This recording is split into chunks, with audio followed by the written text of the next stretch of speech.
नमस्कार दोस्तों, welcome back. आप देख रहे हैं कॉफी विद सुमी जैन। दोस्तों, आपको मालूम है कि ईडी का खौफ बहुत ज़्यादा है आज की डेट में। तो एक मित्र ने मुझे एक हास्यदार चीज़ भेजी कि ईडी का खौफ कितना ज़्यादा है, ये समझाने के लिए कि आपको भी समझना चाहिए कि ईडी इतनी छोटी मोटी चीज़ नहीं है। बड़े बड़े लोग काम जाते हैं। उन्होंने बताया कि ईडी का खौफ क्या होता है, ये पता चला एक नोएडा में। दिल्ली की खबर के ऊपर बाद में आएंगे, मुझे मालूम है आप केजरीवाल के बारे में सोच रहे हो, उस पर भी आएंगे। कि नोएडा में एक 5 स्टार हॉस्पिटल था। उसमें डॉक्टरों की टीम ने, पेशेंट आया उनके पास, उसको बताया भी तेरा तो मरने वाला है, तुझे तो सर्जरी करवानी पड़ेगी, अगर नहीं कराएगा तो तू तो गया। पेशेंट बहुत ही नर्वस हो गया, लेकिन करता क्या भाई, जब डॉक्टर ने बोल दिया तेरे पास तो कुछ घंटे हैं, तो तुझे तो उसने भी अपनी तैयारी शुरू कर दी ऑपरेशन के लिए। अब ऑपरेशन से पहले सारे टेस्ट करा लिए।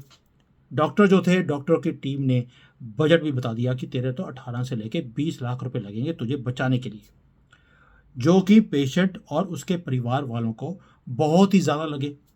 लेकिन जान है तो जहान है, ये सोचकर उसने भी फॉर्म भर दिया कि भैया आपने जो करना है कर लीजिए, मैं पैसों का इंतज़ाम कर लूँगा।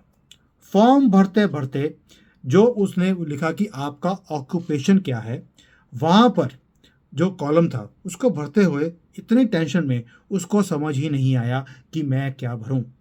और इसी उधेड़-बुन में कि मैं 18 लाख भी कहाँ से लेके आऊँगा, उसने वहाँ पर भर दिया कॉलम में ई ईडी। अब जैसे ही वो फॉर्म भर के उसने डॉक्टरों को दिया, फिर कुछ अचानक से कुछ अजीब सी हरकतें होनी शुरू हो गई। जो अस्पताल था, उसका पूरा वातावरण वो बदल गया। डॉक्टरों की टीम बुलाई गई, एक्सपर्ट्स दूसरे हॉस्पिटल से बुलवाए गए। सारी जो टीम है उन्होंने इसका चेकअप दोबारा से कराया और रीचेकिंग हुई सारे टेस्टों के द्वारा। उसके बाद फिर ये सारे एक्सपर्ट्स को वो रिपोर्टें दिखाई गई और टीम ने घोषणा कर दी कि ऑपरेशन की ज़रूरत है ही नहीं। सिर्फ मेडिसिन के थ्रू ये जो अंदर ब्लॉकेज है बॉडी के अंदर, उसको निकाला जा सकता है। तो इस पेशेंट को रवाना कर दिया गया और 3 महीने की मेडिसिन भी उसको फ्री में दे दी गई। और चेकअप और टेस्ट जो टेस्ट करवाए थे, उसकी भी सारी की सारी फीस माफ़ कर दी गई। रीज़न बीइंग, उन्होंने बोला कि हमारे से पहले गलती हो गई है, इसलिए हम ये सारा कुछ माफ़ करते हैं। अब इस बात को 6 महीने हो चुके हैं। पेशेंट अब बिल्कुल ठीक हो गया है। कभी कभी उस हॉस्पिटल में वो चेकअप के लिए चला भी जाता है, और जिस दिन वो जाता है उस दिन उसका चेकअप अभी भी फ्री में होता है। और बिना चाय पिलाए तो डॉक्टर उसे आने ही नहीं देता। इतनी उसको इज्जत मिलती है कि मैं आपको बता नहीं सकता। और जो पेशेंट है वो भी बड़ा खुश है कि भाई हॉस्पिटल हो तो ऐसा हो, वरना ना हो। यानी कि मूछें हो तो नत्थु लाल जैसी हो, वरना ना हो। और वो क्या करता है, वो जहाँ भी जाता है लोगों को एक ही बात बताता है कि भाई ये है एक हॉस्पिटल जहाँ पर जाके तुम्हें अपना इलाज करवाना चाहिए। इतने बढ़िया डॉक्टर मैंने अपनी ज़िंदगी में नहीं देखे। पर वो कई बार जो अकेला बैठा होता है, वो सोचता भी है और हैरान भी होता है कि 25 साल हो गए मुझे नौकरी करते हुए इस ईडी डिपार्टमेंट में, जिसका कि फुल फॉर्म है एजुकेशन डिपार्टमेंट। उसके अंदर मैं एक छोटा सा एम्प्लॉय हूँ। मुझे कभी इतनी इज्जत दी ही नहीं किसी ने।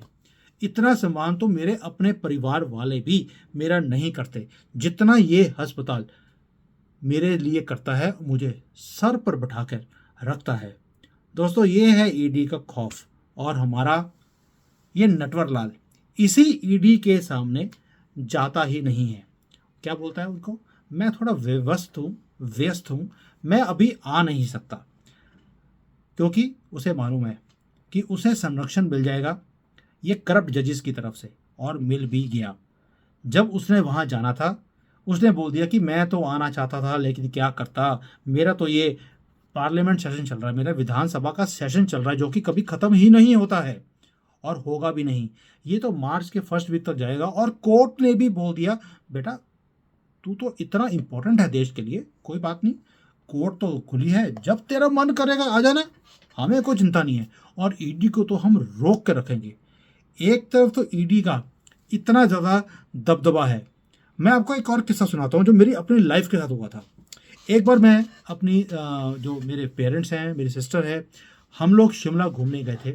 हम लोग बहुत छोटे थे, तब मैं 10-12 साल का था मैं, और मेरी बहन मेरे से छोटी थी। तो वहाँ पर मुझे, हम लोग जब मॉल रोड के ऊपर घूम रहे थे, तो मुझे लगा कि हमारे हमें कोई पीछा कर रहा है। हमारा कोई मोमिन था जो हमारा पीछा कर रहा था। हम लोग तेज़ चलें तो वो भी तेज़ चले, हम स्लो चलें तो वो भी स्लो चले। तब जो थोड़ी देर आगे जाए गए तो उसने हमें हमारे आगे आ गया। तो बोला कि कौन हो तुम लोग? हमने बोला कि हम तो घूमने आए हैं, तुम्हारे पिताजी क्या करते हैं? तो मैंने बोल दिया वो सीबीआई में काम करते हैं। सीबीआई का नाम सुनते ही वो भाग गया। अब ये सीबीआई सीबीआई मैंने घर में बहुत बार सुना था, और सीबीआई थी सेंट्रल बैंक ऑफ इंडिया। तो मेरे फादर सीबीआई में काम करते थे और नाम सुनते ही भाग गए। और आज हमारे ये करप्ट जितने भी पॉलिटिशियंस हैं, वो ना सीबीआई से डरते हैं, ना ईडी से डरते हैं। क्यों? क्योंकि इनको मालूम था, कांग्रेस के घटिया लोगों को इनको मालूम था कि कभी ना कभी तो सत्ता हमारे हाथ से जाएगी। इसलिए उन्होंने पहले ही हमारे कोर्ट्स के अंदर करप्ट जजेस बैठा दिए और उनको पावर दे दी कोलिजियम सिस्टम के अंदर कि भैया आपसे ये पावर आपके पास है। ना तो प्रधानमंत्री, ना प्रेसिडेंट, ना हमारा लॉ मंत्री, कोई भी आपकी नियुक्ति नहीं कर सकता। कोई कमेटी नहीं बिठाई जाएगी। कमेटी होगी आप चोरों की। आप चोर इकट्ठे बैठकर आप डिसाइड करेंगे कि अगला चीफ जस्टिस कौन होगा, कौन चीफ जज बनेगा। दैट मीन्स कि मोदी जी आज अपनी कैबिनेट है, वहां पर डिसाइड करेंगे कि अगला प्रधानमंत्री कौन बनेगा, अगले मंत्री कौन बनेंगे, अगले एमपी कौन बनेंगे। दैट मीन्स कोई इलेक्शन की जरूरत नहीं है, आपका बायोडाटा नहीं देखा जाएगा, आपका ट्रैक रिकॉर्ड नहीं देखा जाएगा, किसी की रिकमेंडेशन नहीं सुनी जाएगी। सारे कुछ ये ही डिसाइड करेंगे क्या होने वाला है। दोस्तों, ये है सिस्टम कि कहाँ तो सीबीआई का, ईडी का, हमारे कोर्ट्स का, पुलिस का, इनका एक डर होना चाहिए।